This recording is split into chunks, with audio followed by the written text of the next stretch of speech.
Audio Jungle.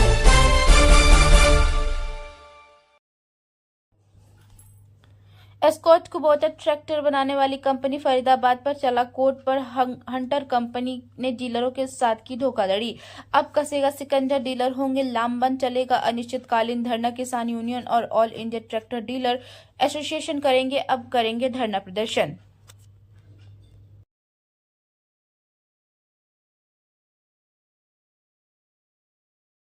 मेरा नाम अतीक अहमद है और मैं फार्म ट्रैक ट्रैक्टर का डीलर हूँ मुरादाबाद का 2005 से। कि एस्कॉर्ट्स कुबोटा लिमिटेड कंपनी जो आज की तारीख में हो गई है, इससे पहले एस्कॉर्ट लिमिटेड हुआ करती थी। ये कंपनी हम डीलरों का शोषण कर रही है बहुत पहले से, जिसके लिए हम लोग वार्ता के लिए कई बार फरीदाबाद जा चुके हैं। इन्होंने हमें जनवरी 2023 में टर्मिनेट किया और अप्रैल में इन्होंने हमारे जो चेक इनको सिक्योरिटी के रूप में दे रखे थे उसको बाउंस कराकर हमें इन्होंने मुकदमे में खींच लिया। दिल्ली में हमारा कोर्ट लगाया है। अब दिल्ली में न्याय मांगना हम जैसे लोगों के लिए बहुत आसान नहीं है, जबकि हमारा पैसा कंपनी पे निकलता है करीब 65 लाख के आसपास, और कंपनी ने हमारे 43 लाख के चेक बाउंस करा के हम पे उल्टा मुकदमा डाल दिया। ये कहाँ का न्याय है साहब?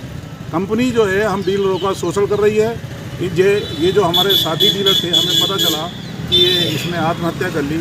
हमें बहुत दुख हुआ और हम इस दुखी परिवार के साथ हैं, इसीलिए आज जातागंज आए हैं। इनके गांव आए थे, गांव से पता चला कि इनकी एफआईआर तक आज नहीं लिखी है, तो हम इनको लेकर थाने आए हैं। हमारी मांग है कि जो हमारे डीलर साथी ने जान दी है वो दुर्भाग्यपूर्ण है। कंपनी के अधिकारियों की बहुत मनमानी और कंपनी का दबाव हमारे साथी से नहीं झेला गया, इसलिए उसने जान दे दी।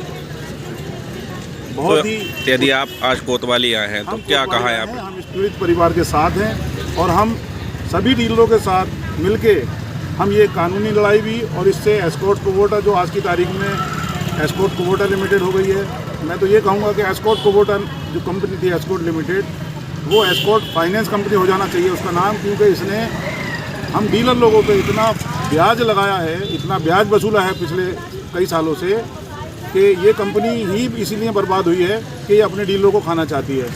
ये अपने डीलरों को ही बर्बाद करना चाहती है। जब डीलर इसका 4-5 साल स्टैंड करता है, उसके बाद नया डीलर ढूंढना शुरू कर देते हैं, और इसी चक्कर में जो पुराना डीलर है वो प्रेशराइज हो जाता है और वो अपना जो मार्केट में उसका पैसा फंसा हुआ है वो फंसा रह जाता है, वो पैसा निकल के नहीं आता। ये दूसरा डीलर बना के तैयार कर देते हैं। आप अपने बदायूं में देखिए, मैं आपसे गुजारिश करूंगा कि आप अपने बदायूं जिले में ये देखिए कि पहले से कितने डीलर इन्होंने बदले हैं एस्कॉर्ट कंपनी ने। कितने जल्दी क्यों डीलर बदल देते हैं, और पिछले डीलरों के क्या हालात हैं। जरा पिछले डीलरों की अगर आप नब्ज टटोलेंगे तो हर डीलर अपनी ज़मीन बेच के, अपने मकान बेच के इनके शोषण का शिकार हो रहा है। तो आखिर एस्कॉर्ट कंपनी ऐसा क्यों कर रही है अपने डीलरों के साथ? तो क्या लगता है आप लोगों को न्याय मिलेगा? यहाँ आज आके बात हुई है, परिवार के साथ हैं। अगर इनकी एफआईआर हो के एफआईआर नहीं होती है तो हम लोग यहाँ भी धरना प्रदर्शन करेंगे इनके साथ।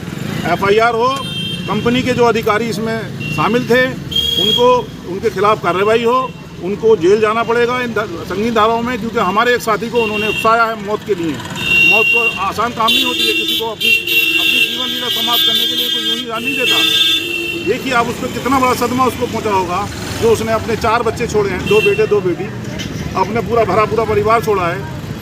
उसके दिल पे क्या बीती होगी जो उसने अपनी आत्महत्या की इनके प्रेशर में आगे। और ये ऐसा क्यों दूसरे डीलरों के साथ कर रहे हैं? अभी और डीलर भी साथी, मैं आपके माध्यम से बताना चाहता हूँ, सभी डीलरों से अपील करता हूँ कि कोई ऐसा कदम ना उठाए। इस कंपनी से लड़ने के लिए हम सक्षम हैं, लड़ेंगे और जीतेंगे हम इससे। हम सारे लोग मिलके फिर से एस्कॉर्ट कंपनी के खिलाफ